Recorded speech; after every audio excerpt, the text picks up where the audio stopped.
Em 755, o general sogdiano An Lushan, que havia servido o Império Chinês contra grupos turco-mongóis do norte, como os Khitai, ele iniciou uma rebelião contra o imperador chinês e se autoproclamou fundador de uma nova dinastia, a Yan.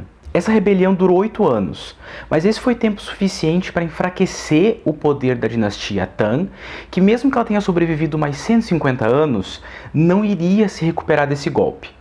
Depois da revolta de An Lushan, chamada também de Anshi Chiluan, ou Levante de Anshi, a China Tang perdeu as regiões ocidentais, perdeu influência na Ásia em detrimento do Império do Tibete e das confederações turcas, em especial os uigures, e perdeu controle interno. Por conta disso, vários chefes regionais foram surgindo mais ou menos daquela mesma forma que ocorreu nos anos finais do período Han. Essa regionalização, que começa a ocorrer a partir do século VIII, atingiu seu ápice no século X, quando a dinastia Tang finalmente cai. E a partir disso, a China passa por meio milênio de reformulações políticas e culturais que são marcadas especialmente pela hegemonia de sistemas não Han. Isso significa que a partir desse momento, a gente não pode falar da China sem levar em consideração o quadro mais amplo da história da Ásia como um todo. Eu sou o professor Otávio e hoje a gente vai conversar sobre a história da China durante a primeira metade do segundo milênio, com atenção especial para o papel da cultura turco-mongol na formação da identidade histórica chinesa.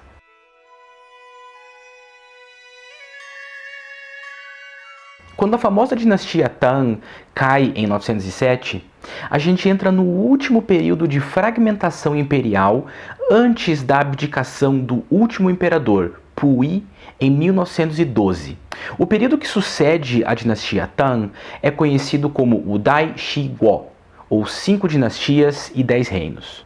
Durante os 70 anos que marcam essa época, que vai oficialmente de 907 até 979, a China retoma aquela divisão entre norte e sul, e ambas as regiões são sucessivamente controladas por pequenas dinastias representadas nas figuras de generais.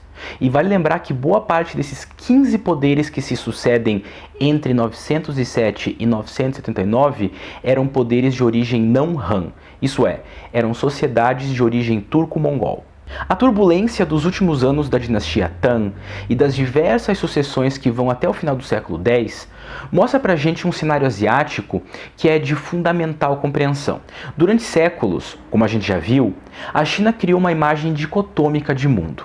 Enquanto o império dos chineses Han representava a cultura e a civilização, o mundo para além das fronteiras da China era um mundo de bárbaros nômades. Essa divisão pode ter feito sentido político no tempo dos Han, mas ela não fazia mais sentido no tempo dos Tang, porque a China estava rodeada de estados, reinos e impérios muito bem organizados. O Japão, os reinos da Coreia, o grande império do Tibete e mesmo os turco-mongóis, em grande medida já sedentarizados e organizados, circundavam a China e impunham para ela uma necessidade de diplomacia que não combinava mais com essa divisão simples entre civilização e barbárie. Esse é o cenário asiático que marca o final da dinastia Tang e o período das 5 dinastias e 10 reinos. A China não estava mais sozinha em termos de estrutura imperial.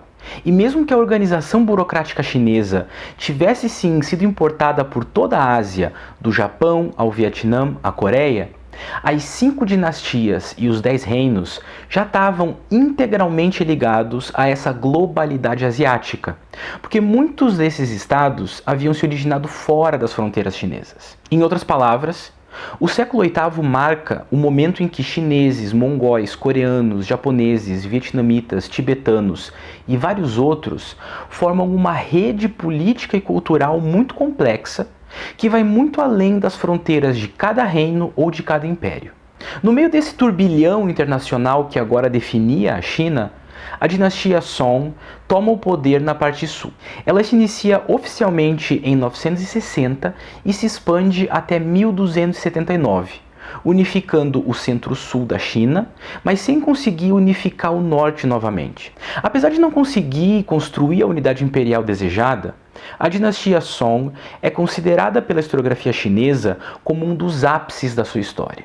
Nesse período, a cultura teve avanços vibrantes, a burocracia se tornou mais ainda sofisticada e diversas tecnologias foram incorporadas ao dia a dia, como o dinheiro de papel, a bússola e a pólvora. Como acontece com outras dinastias chinesas, o período Song não mantém a integridade política por muito tempo e, por conta disso, ele também é subdividido em outros dois períodos, o Song do Norte e o Song do Sul.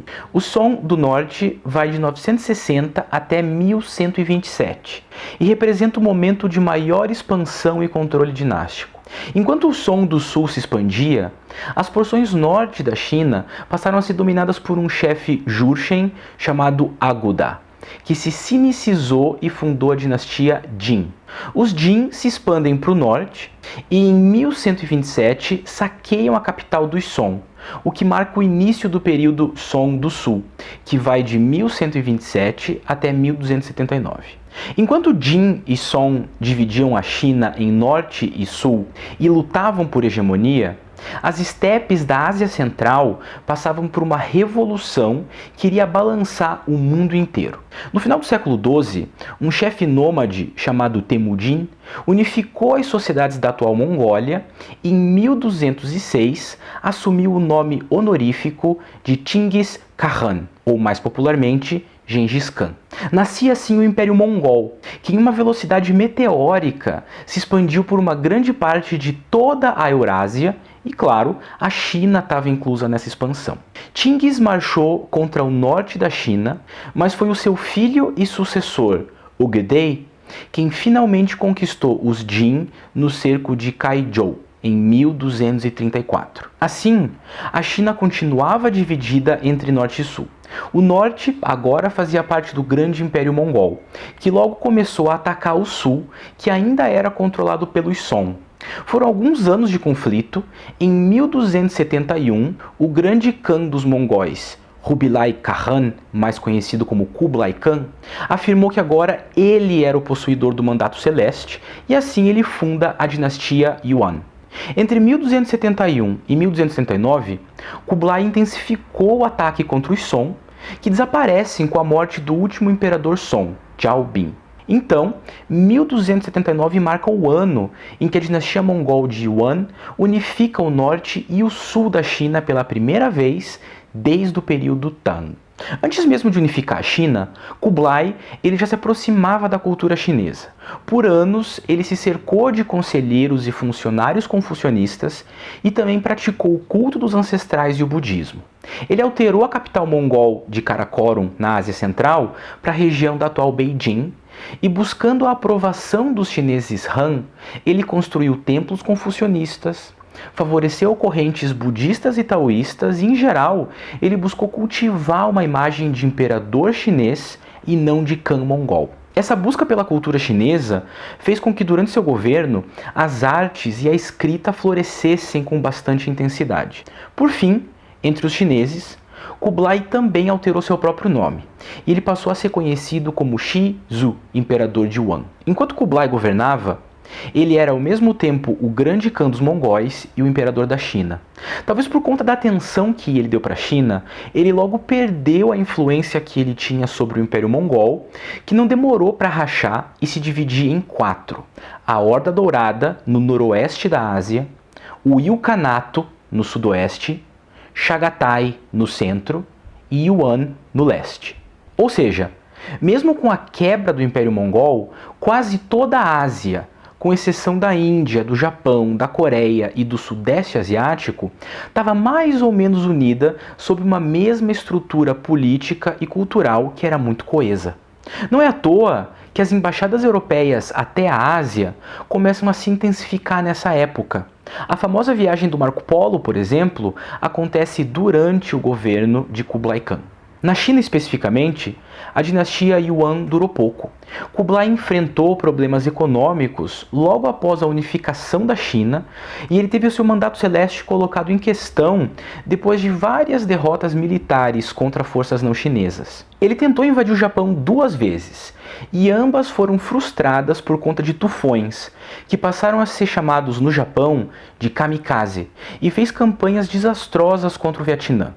Ele morre em 1294 e a dinastia passa a enfrentar problemas de sucessão até o seu fim, com a tomada de Beijing em 1368. Sem conseguir efetivamente controlar nem os mongóis e nem os chineses, enfrentando desastres militares, desastres naturais, como a Grande Cheia do Rio Amarelo em 1344, enfrentando ainda a peste bubônica, os imperadores de Yuan foram desafiados quando explodiram as revoltas dos turbantes vermelhos, ou Hongjin-chi, entre 1351 e 1368.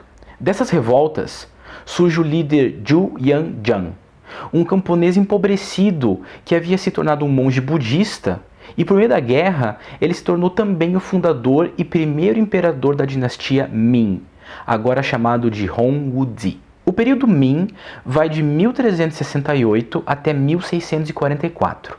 Foi um período de poder imperial, de reforma burocrática, de explosão das artes e da cultura, de legalidade imposta com violência e de contatos muito mais amplos. Porque é durante o período Ming que a China entra na rota das trocas colombianas do Atlântico. Em termos de percepções modernas do passado chinês, o período Ming é um dos mais emblemáticos. Essa é a época em que objetos chineses, como vasos e porcelanas, se tornam artigos de luxo para a burguesia ocidental. Essa também é a época em que o teatro, a música e a literatura chinesa ganham espaço para além da Ásia. E é a época em que Beijing ganha o famoso palácio de Zhutingchan, mais conhecido como a Cidade Proibida, e que a Grande Muralha ganha a forma que ela tem hoje. É também na era Ming que a China constrói uma armada naval massiva, reconhecida hoje em especial por conta do almirante eunuco Zheng He, cujas viagens o levaram até a costa leste africana. Com a queda dos Ming em 1644, se inicia a dinastia Qin, a última dinastia da China imperial e que se sustenta até 1912. Os Qin, eles eram de origem Manchu, isso é, eles não eram Han. Isso faz com que os Ming tenham sido a última dinastia nativa da China.